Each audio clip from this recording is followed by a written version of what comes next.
नमस्कार, 24 घंटा लाइव में फिर एक बार स्वागत है। मैं हूं राजीव गुप्ता और आप देख रहे हैं विशेष खबर।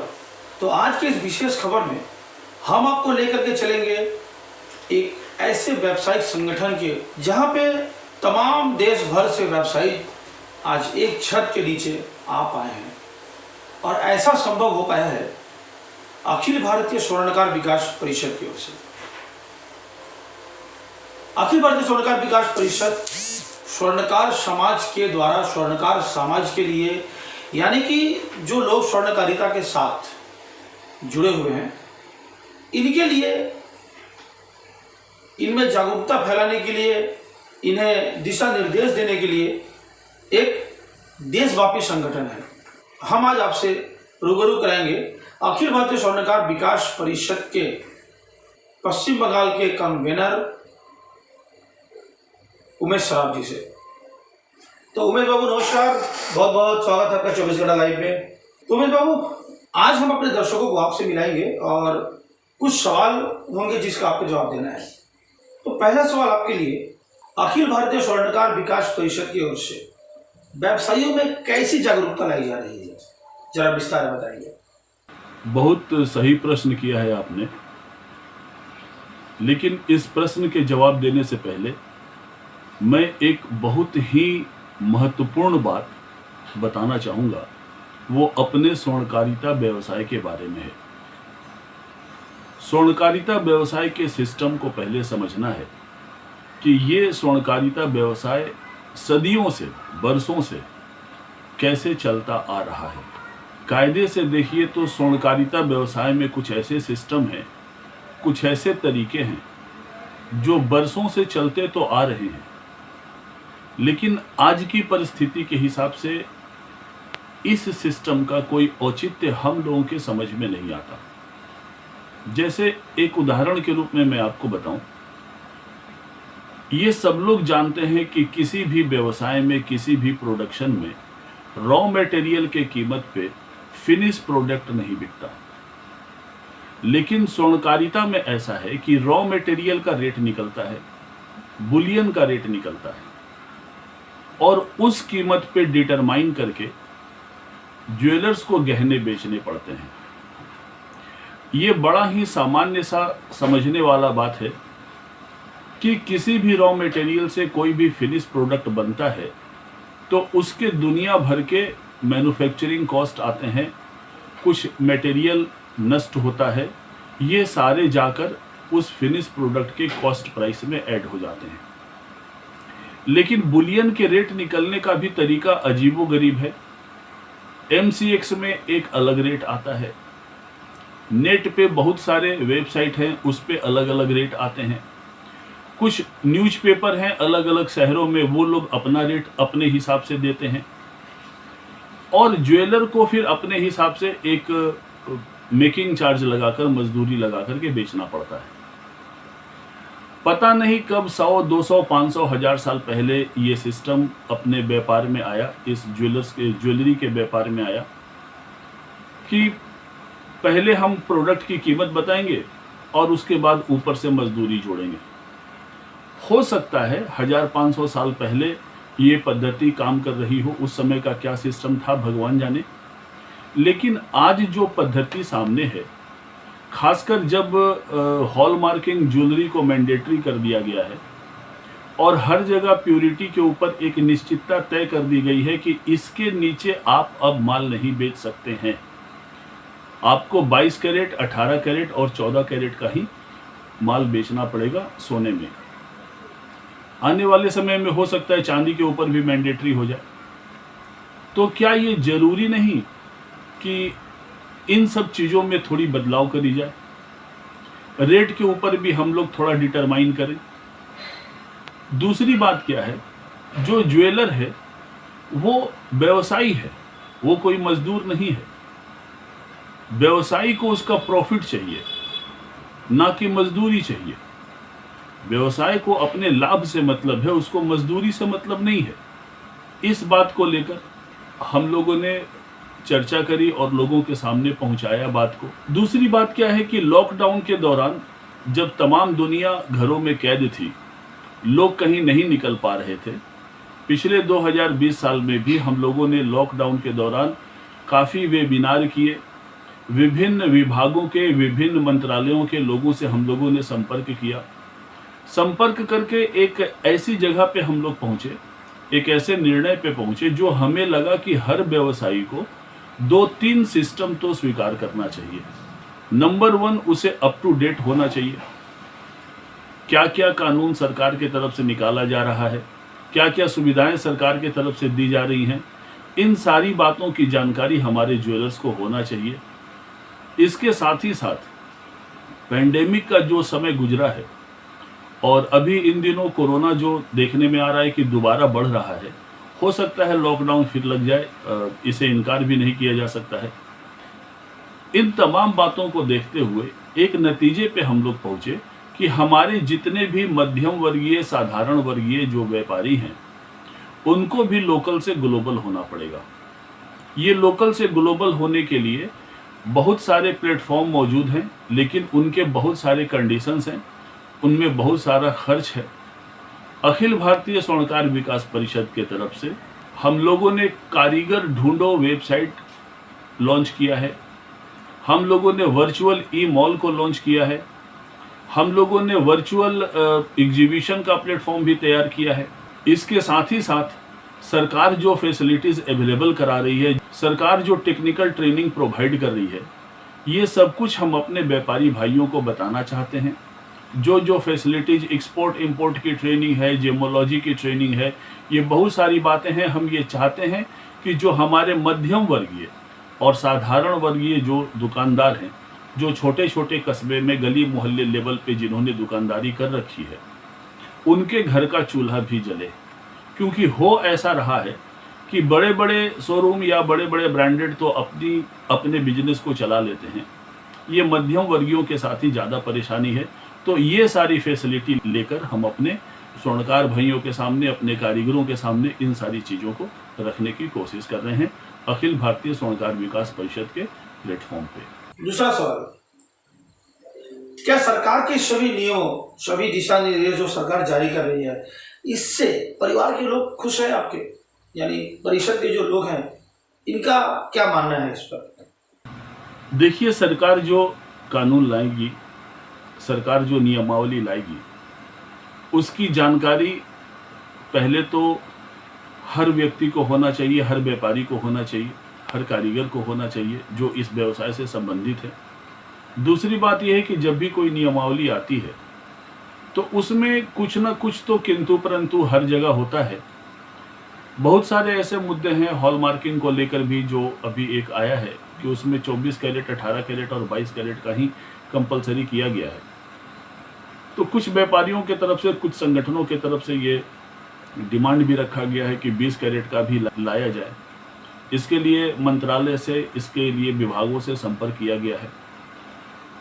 कानून कुछ ऐसे हैं जिसमें कि ज्वेलर जिम्मेदार नहीं होते हुए भी हॉलमार्किंग ज्वेलरी के लिए उसके ऊपर अगर कोई परेशानी आती है तो इस बारे में भी, इस बाबत भी हमने मंत्रालय से, विभागों से संपर्क किया है कि मान लीजिए कोई ज्वेलर अगर कोई अपना प्रोडक्ट किसी के यहाँ से उठा कर लाता है, खरीद कर लाता है, होलसेलर के यहाँ से लाता है या कारीगर से बनवाता है, और वो उसे हॉलमार्किंग करा के दे देता है, तो ज्वेलर तो अपना फुल पेमेंट कर रहा है।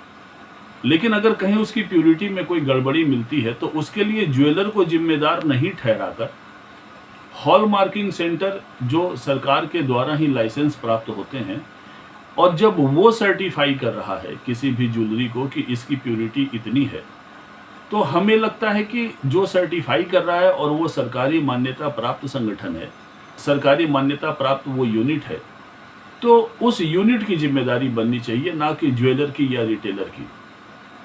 तो ये सारी बातें हैं हम लोग सरकार के सामने रखे हैं, और रह जाती है बात कि सरकार बतौर एज ए गार्जियन है, और गार्जियन अपने बच्चों को कोई तकलीफ़ देना नहीं चाहता। सरकार भी नहीं चाहेगी कि व्यापारी को परेशानी हो, क्योंकि ज़्यादातर व्यापारी हैं और टैक्स पेयर भी हैं। व्यापार से ही सब कुछ चलता है। अगर व्यापार नहीं बचेगा, अगर व्यापारी नहीं बचेगा, तो फिर ये समाज कैसे चलेगा? तो सरकार से कोई शिकायत नहीं है, लेकिन कहीं कहीं जो त्रुटियां रह गई हैं उसके बारे में हम लोग विभागों से और मंत्रालय से संपर्क कर रहे हैं। इस विषय में हमारी बातें हो रही हैं, देखिए कब तक बातें फाइनल होती हैं। परिषद की ओर से स्वर्णकारिता में जुड़े हुए व्यवसायी, जो छोटे छोटे जो कारीगर होते हैं, तो इनके लिए क्या कर रहे हैं आप लोग?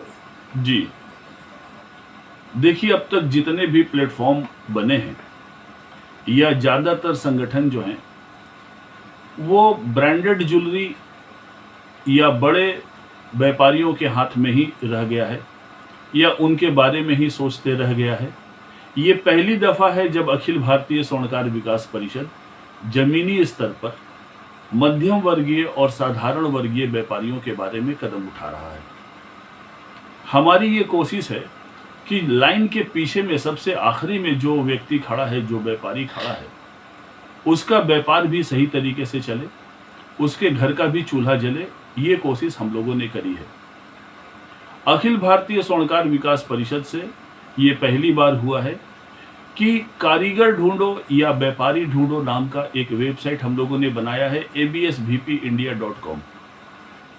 इसमें अगर कोई भी व्यापारी, कोई भी कारीगर अपना रजिस्ट्रेशन कराता है और अपने प्रोडक्ट के बारे में डिटेल भरता है, तो कोई भी लेनदार हो या जिसको भी ज़रूरत पड़ेगी, वो उस व्यापारी को वहाँ पे सर्च करके, उस कारीगर को सर्च करके, अगर किसी प्रोडक्ट की स्पेशलिटीज़ है, कोई खासियत है, कुछ बनाने वाला है, गढ़ाई वाला है, छिलाई वाला है, पॉलिश वाला है, मीनाकारी है, या जिसमें भी उसकी महारत हासिल है, वो अगर डिटेल वहाँ पे भरता है और उस कारीगर की जानकारी अगर किसी व्यापारी को चाहिए, किसी व्यक्ति को चाहिए, या व्यापारी की या प्रोडक्शन की जानकारी, प्रोडक्ट की जानकारी अगर किसी कस्टमर को चाहिए, तो वो डायरेक्ट absvpindia.com पे जाकर वहाँ पे सर्च करेगा, तो ये तमाम डिटेल उस व्यापारी के बारे में, उस कारीगर के बारे में उसको वहाँ पे मिल जाएगा। और सबसे बड़ी बात यह है कि ये रजिस्ट्रेशन अभी फ्री है। एक बड़ा ही शौक़ होता है मध्यम वर्गीय या साधारण वर्गीय दुकानदारों का कि वो किसी एग्जीबिशन में पार्टिसिपेट करते हैं। अभी तक जो होता आया है वो मध्यम वर्गीय व्यापारी या साधारण वर्गीय व्यापारी किसी भी एग्जीबिशन में मात्र एक विजिटर की भूमिका निभाते आए हैं। उन्हें पार्टिसिपेशन का मौका नहीं मिला। कारण ये है कि इतना ज़्यादा खर्चीला होता है एग्जीबिशन में पार्टिसिपेट करना कि ये मध्यम वर्गीय और साधारण वर्गीय के लिए बड़ी परेशानी हो जाती है। लेकिन परिषद के तरफ से वर्चुअल एग्जीबिशन का एक ऐसा प्लेटफॉर्म बनाया गया है जिस पे एकदम थ्रो अवे प्राइसेस पे, एकदम नेग्लिजिबल प्राइस पे अगर कोई व्यापारी चाहे, कोई कारीगर चाहे, कोई रिटेलर चाहे, वो अपने प्रोडक्ट की एग्जीबिशन लगा सकता है। तो ये सबसे पहली बार हुआ है। और कोरोना के बाद खासकर जब वर्चुअल एग्जीबिशन का सिस्टम चला है, तो परिषद के तरफ से एक वर्चुअल प्लेटफॉर्म बनाया गया है एग्जीबिशन का, जिसमें ये व्यापारी पार्टिसिपेट कर अपने प्रोडक्ट को दुनिया भर के लेवल तक पहुंचा सकते हैं। अनलिमिटेड कस्टमर्स उन्हें मिल सकते हैं। इसके बाद मान लीजिए किसी व्यक्ति का कहीं कोई दुकान है, शोरूम है, ऑफिस है, कुछ भी है। हर कोई चाहता है कि एक अच्छे मॉल में, एक बड़े मॉल में हमारा अपना एक दुकान हो, अपना एक शोरूम हो। लेकिन मध्यम वर्गीय और साधारण वर्गीय के लिए ये थोड़ा मुश्किल बन पड़ता है कि वो कैसे अपना मॉल खोले, मॉल में अपनी दुकान खोले। तो परिषद के तरफ से एक कोशिश करी गई है। हम लोगों ने एक वर्चुअल मॉल बनाया है। वर्चुअल मॉल है igindiabiz.com। और सबसे बड़ी बात यह है कि इस igindiabiz.com पे न सिर्फ ज्वेलर बल्कि किसी भी तरह का व्यवसायी अपना वहाँ पे virtual showroom, virtual office, virtual shop कर सकता है। अपने प्रोडक्ट का डिटेल्स वहाँ दे सकता है, अपने प्रोडक्ट के कैटलॉग्स दे सकता है और डायरेक्ट B2B या B2C लेवल पे अपने प्रोडक्ट को सेल कर सकता है। तो ये कोशिश हमने करी है और ये भी बहुत कम खर्चे में, एकदम नेग्लिजिबल प्राइस पे हम लोगों ने ये चीज़ अवेलेबल करवाया है। और इससे ज़्यादा सुविधा हमें नहीं लगता कि भारत में कोई दूसरा दे रहा है। और ये एक मौका है कि जब सारे व्यापारी अपने व्यापार को लोकल से ग्लोबल कर सकते हैं, जब उनका शोरूम खुला नहीं भी रहेगा, जब उनके दुकान की शटर बंद रहेगी, तब भी 24/7 365 डेज उनका ये शॉप, उनका ये शोरूम, उनका ये ऑफिस खुला रहेगा। तो ये सारी फैसिलिटीज़ हमने अपने मध्यम वर्गीय और साधारण वर्गीय दुकानदारों को, रिटेलर को कारीगरों को देने की कोशिश करी है। चलिए, आपकी बात से हम संतुष्ट हैं। और इन बदलते परिस्थितियों में, चूंकि कोविड का समय बीता है, कोविड के समय के बाद से परिस्थितियां बदली हैं पूरे विश्व की। तो इस देश की अगर हम बात करें तो स्वर्ण व्यवसाय की क्या स्थिति है? क्या इस व्यवसाय में भी कुछ बदलाव होने जरूरी है, आप लोगों को लग रहे हैं, या फिर व्यवसायियों की तरफ से कोई मांग, उनकी कोई इच्छा? जिस तरीके से लगभग हर तरह के व्यवसाय को देखा गया है, ऑनलाइन से जुड़ जाना विश्वव्यापी व्यवसाय लोग अभी भी कर रहे हैं, तो इस व्यवसाय में भी कुछ ऐसी बदलाव की आवश्यकता है, आपको लग रहा है क्या? जी, ये आपने एक बड़ा अच्छा प्रश्न किया है। पिछले 1500 साल पहले से क्या सिस्टम चला आ रहा था, आज भी वही सिस्टम स्वर्णकारिता व्यवसाय में चल रहा है। एक चीज हमें समझना है, जो मैंने अपने इंटरव्यू के शुरुआत में ही कहा था, कि एक सिस्टम चलता आया है अपने ज्वेलरी व्यवसाय में कि हम दाम बताते हैं और उसके बाद अलग से हमें मजदूरी बताना पड़ता है। पता नहीं कब किस हालात में ये सिस्टम स्वर्णकारिता व्यवसाय में आया कि भाई जेवर की कीमत बताओ, उसके बाद अलग से मजदूरी बताओ। ये चाहे जब जैसा सिस्टम रहा हो वो ठीक है, लेकिन आज सबसे ज़्यादा ज़रूरी ये है कि हर लेवल के दुकानदार का एक मिनिमम प्रॉफिट मार्जिन होना चाहिए। आज ज्वेलर का जो प्रॉफिट है, ज्वेलर की जो आमदनी है, कारीगर की जो आमदनी है, वो आकर मजदूरी पे टिक गई है। और ये मजदूरी भी कहीं कोई फिक्स नहीं है।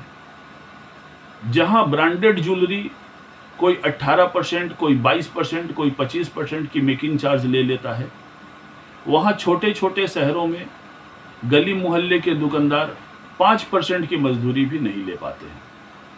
उनका प्रॉफिट मार्जिन इतना नगण्य है कि उनके लिए दुकानदारी करना मुश्किल बनता जा रहा है।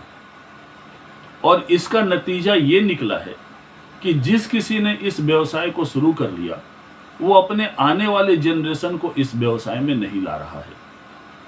तो हमारा एक ही बात कहना है कि जब हर लेवल पर एक मिनिमम सपोर्ट प्राइस, एक एमएसपी की बात करी जाती है, तो क्या स्वर्णकार व्यवसायियों का एक मिनिमम प्रॉफिट मार्जिन नहीं होना चाहिए?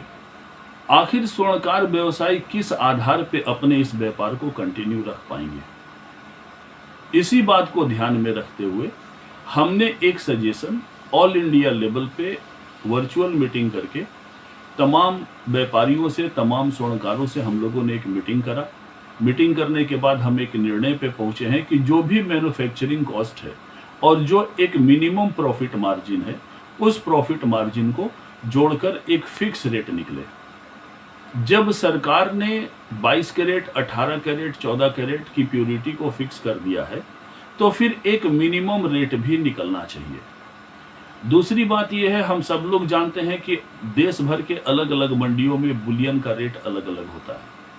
तो एक फॉर्मूले का सजेशन हमने तमाम बुलियन मार्चेंट्स को, तमाम संगठनों को दिया है कि इस लेवल पर आप अपने यहाँ रेट निकालिए ताकि व्यापारी को एक मिनिमम प्रॉफिट मार्जिन मिल सके।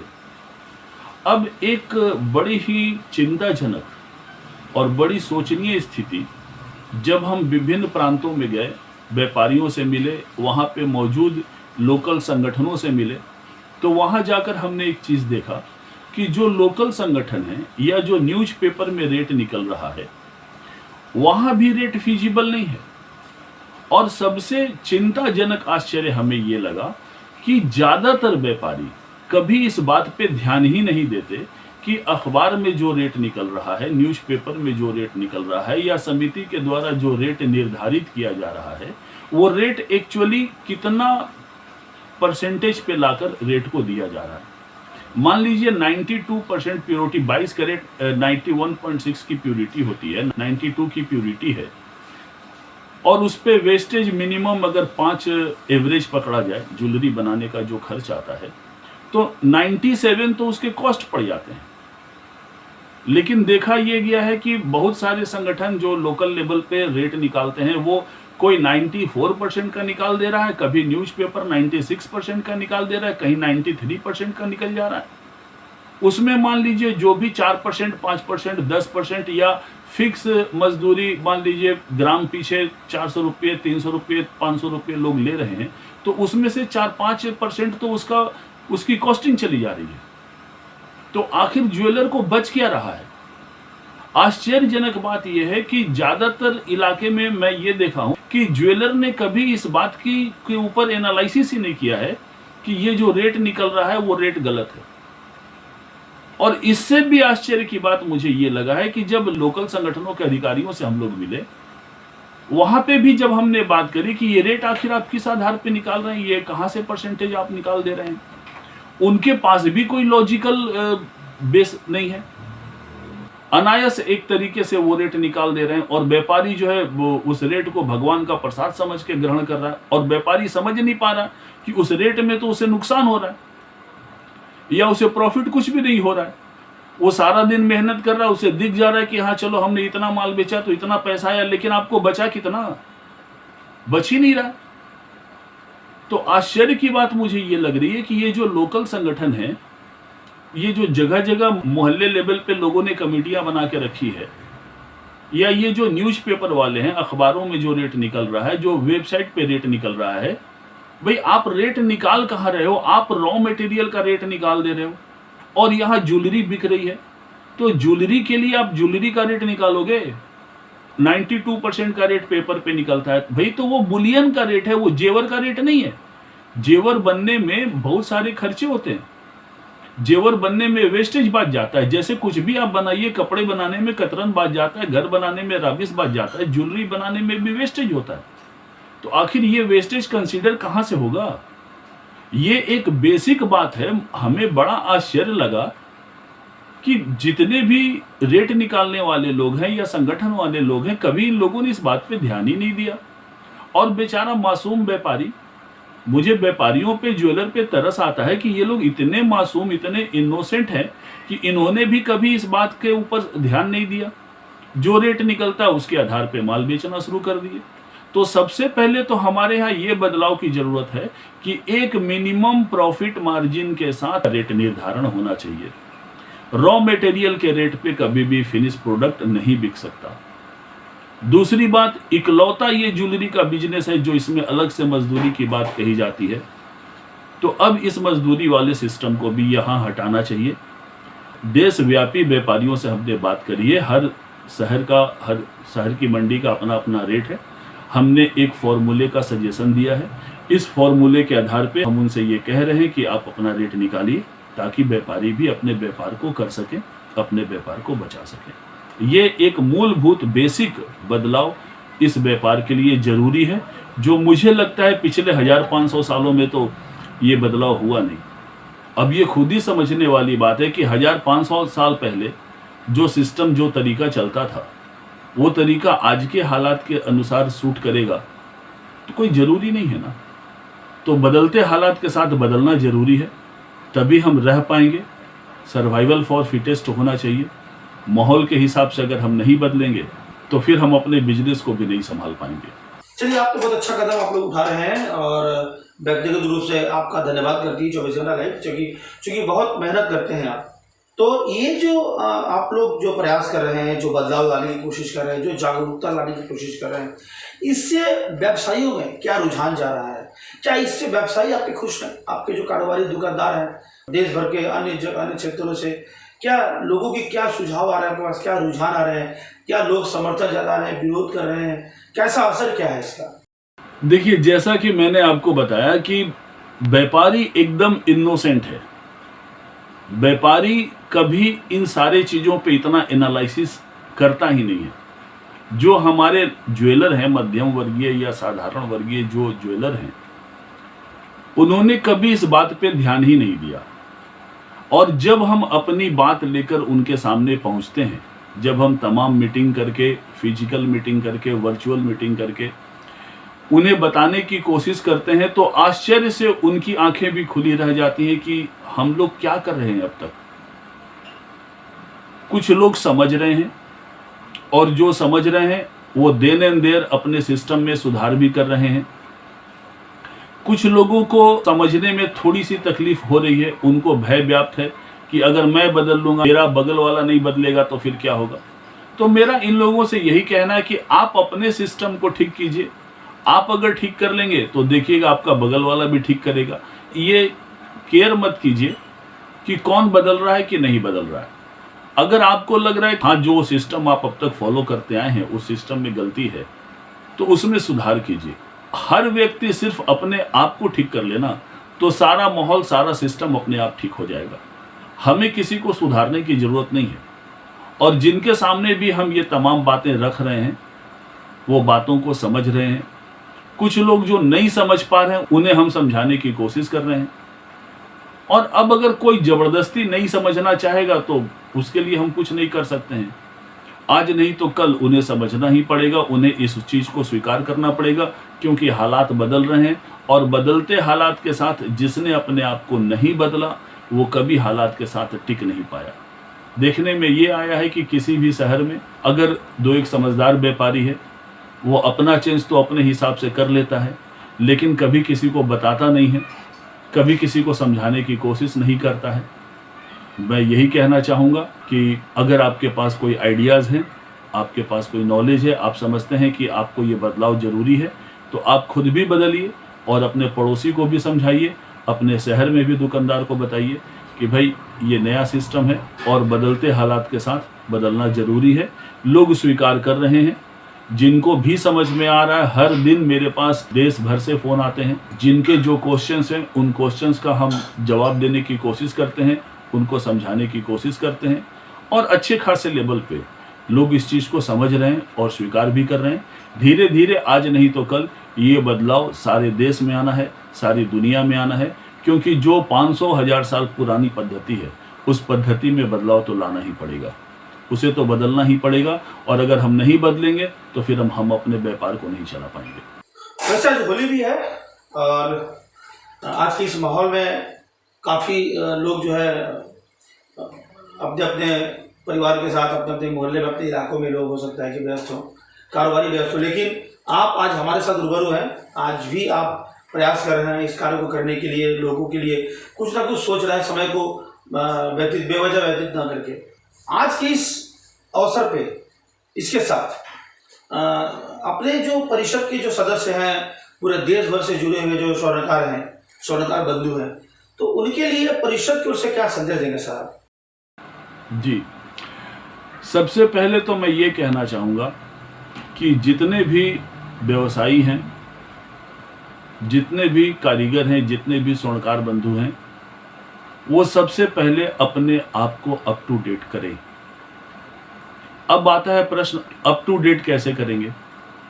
अप टू डेट करने के लिए ऐसे संगठन जो आपको जानकारियां मुहैया करा रहे हैं या जानकारियां मुहैया करा सकते हैं, उस संगठन से संपर्क कीजिए।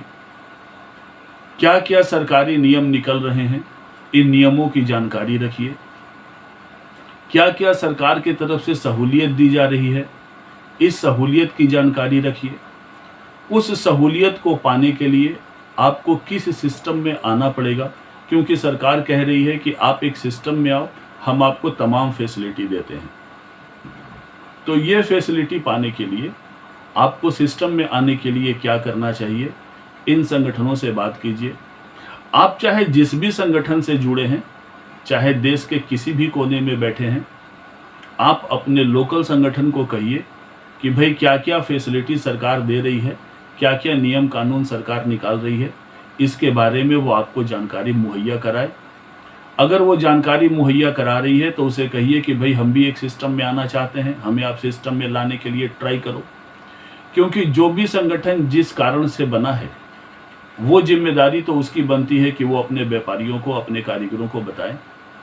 अगर फिर भी आप लोगों को कहीं कोई तकलीफ आ रही है तो आप मुझसे संपर्क करें, परिषद के दूसरे नंबर पर संपर्क करें, आप हमसे बात करें। हम आपको यथासंभव जो भी जानकारियां उपलब्ध हो सकती हैं वो हम आपको उपलब्ध कराने की कोशिश करेंगे। इसके बाद एक बहुत ज़रूरी बात मैं आप लोगों से कहना चाहूँगा कि स्वर्णकारिता व्यवसाय में ज़्यादातर ये देखा गया है, एडुकेटेड लोगों की कमी है, मध्यम वर्गीय और साधारण वर्गीय में। कृपया मेरी बात को अन्यथा मत लीजिएगा, लेकिन ये एक बहुत बड़ी सच्चाई है। तो आपके परिवार के बच्चे, आपका जो नेक्स्ट जनरेशन जिसने पढ़ाई लिखाई करी है, हर कोई चाहता है उसका बच्चा आगे बढ़े, आगे पढ़े। तो पढ़ाई लिखाई करके अपने बच्चों को भी इस पेशे में लाइए और बच्चों को with the help of new technology, नए टेक्नोलॉजी के मदद से, नए तकनीक के मदद से अपने व्यवसाय को उन्नत बनाइए। मुझे ये देखकर बड़ा दुख होता है कि जब कोई स्वर्णकार व्यवसायी का लड़का कहीं किसी दूसरे के यहाँ जाकर नौकरी कर रहा है या किसी दूसरे केस में काम कर रहा है, तो मैं बताऊं धीरे धीरे ये जो कलाकृति है, ये जो कलाकारी है, ये जो व्यवसाय है हमारा, ये बंद हो जाएगा, ख़त्म हो जाएगा। तो ऐसा प्लीज़ मत कीजिए। हम अपनी जब कोई मीटिंग करते हैं, हम उसमें भी अपने सभी बंधुओं को यही बोलते हैं कि अपने बच्चों को मीटिंग्स में इन्वॉल्व करवाइए, बच्चों को जानकारी दीजिए। बच्चे कम से कम चीज़ों को जानेंगे, समझेंगे, पढ़ेंगे, लिखेंगे। और पढ़ा लिखा व्यक्ति अगर व्यवसाय में आता है तो उसकी एक अलग सोच होती है, वो व्यवसाय को उस उन्नति पे ले जाता है। स्वर्णकारिता व्यवसाय कोई छोटा मोटा व्यवसाय नहीं है, कोई ऐरा गैरा व्यवसाय नहीं है, ये एक सम्मानजनक व्यवसाय है। इस व्यवसाय के महत्व को समझते हुए, इसकी मर्यादा को बचाते हुए बिजनेस कीजिए। अपने पड़ोसी दुकानदार से कंपटीशन जरूर कीजिए, लेकिन हेल्दी कंपटीशन कीजिए। कंपटीशन ऐसा ना हो कि एक दूसरे को नीचा दिखाना शुरू कर दें। और नई तकनीक के साथ, नए टेक्नोलॉजी के साथ अखिल भारतीय स्वर्णकार विकास परिषद आपके साथ खड़ा है। हम इस व्यवस्था में, इस सिस्टम में सुधार करने को कृत संकल्प हैं। ये हम करेंगे और हम करते रहेंगे। आज नहीं तो कल धीरे धीरे लोगों को स्वीकार करना पड़ेगा। और जो भी लोकल लेवल के, प्रांतीय लेवल के जो भी संगठन हैं, मैं उन लोगों से भी ये निवेदन करूंगा कि अपने लेवल पर वो भी अपने व्यवसायियों को सही चीज़ों को समझाएं, हेल्प करें, उनको बताएं। क्योंकि जिस मकसद से संगठन को बनाया गया है, जिस मकसद से संगठन की रचना की गई है, कम से कम वो मकसद हमारा कामयाब हो। जो भी पदाधिकारी किसी भी संगठन के हों, वो व्यापारियों को कोऑपरेट करें, उनको सही रास्ता दिखाएं। ये एक समाज सेवा है, ये एक सोशल सर्विस है। इसमें कहीं कोई कंपटीशन या कोई आपसी जलन की बात नहीं होनी चाहिए। एक दूसरे की मदद से, एक दूसरे के कोऑपरेशन से अगर एक शहर का व्यवसाय सुधरता है तो धीरे धीरे करके सारे देश का व्यवसाय सुधरेगा। और यही इस व्यवसाय की उन्नति का सबसे बड़ा पिलर होगा, बुनियाद होगा। तो आपने देखा उमेश कुमार सराफ जो सीधे लाइव थे हमारे साथ स्टूडियो से, हम सीधे उनसे टेलीकॉन्फ्रेंस से बात कर रहे थे। आप हमारे सामने उन्होंने हर एक सवाल को काफी गंभीरता से लिया और उसकी पूरी विस्तृत जानकारी दी। और आगे भी अपनी सेवाओं को इस तरीके से जागरूकता के माध्यम से, अपने सुझावों के माध्यम से, तकनीकों को बदलने के तरीकों के माध्यम से, जिस तरीके से आप देख रहे हैं कोरोना काल के बाद काफी बदलाव हुए हैं। हर क्षेत्र में परिस्थितियां बदली हैं, व्यवसाय में भी परिस्थितियां बदली हैं। और ऐसे समय पे देखा जा रहा है कि ऑनलाइन व्यवसाय का एक वर्चुअल मार्केट का एक रुझान आ चुका है पूरे देश में नहीं, पूरी दुनिया में कहा जाए तो गलत नहीं होगा।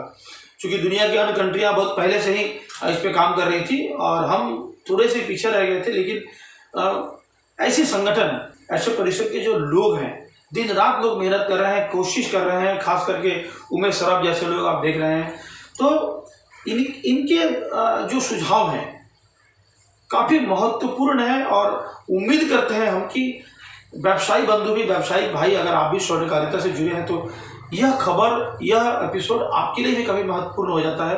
क्योंकि इसे समझना है बहुत बारीकी से और जागरूकता काफ़ी कम होता है। हमने देखा है स्वर्ण व्यवसाय में काफ़ी लोग जागरूक कम है। सरकार की बहुत सारी सेवाएं हैं, बहुत सारी सुविधाएं हैं जो लोग नहीं ले पाते हैं चूँकि जानकारी का अभाव में। और इस जानकारी को ही विस्तृत रूप से लोगों तक पहुंचा रही अखिल भारतीय स्वर्णकार परिषद। और विशेष करके देखा जा रहा है, एक पश्चिम बंगाल की महामंत्री हैं श्रवण कुमार सोनी जी, उमेश सराफ जी, इन लोगों के सम्मिलित प्रयास से काफ़ी फायदा पहुंच रहा है स्वर्ण व्यवसायियों को। हमने भी काफ़ी जगह पे ऐसे सर्वे करके देखे हैं, लोग खुश हैं। कम से कम लोग हमारे सामने तो यह बयां कर रहे हैं कि लोग खुश हैं। और उम्मीद करते हैं अखिल भारतीय स्वर्णकार विकास परिषद जिस उद्देश्य से आगे चल रही है, जिस व्यवस्था को लाना चाहती है, काफ़ी लाभदायक होगा। तो इसी तरीके से आपके बीच हम और नई नई जानकारियाँ लाते रहेंगे परिषद की ओर से, और अन्य व्यवसायों से जुड़े काफ़ी ऐसी जानकारी आपके बीच लाते रहेंगे।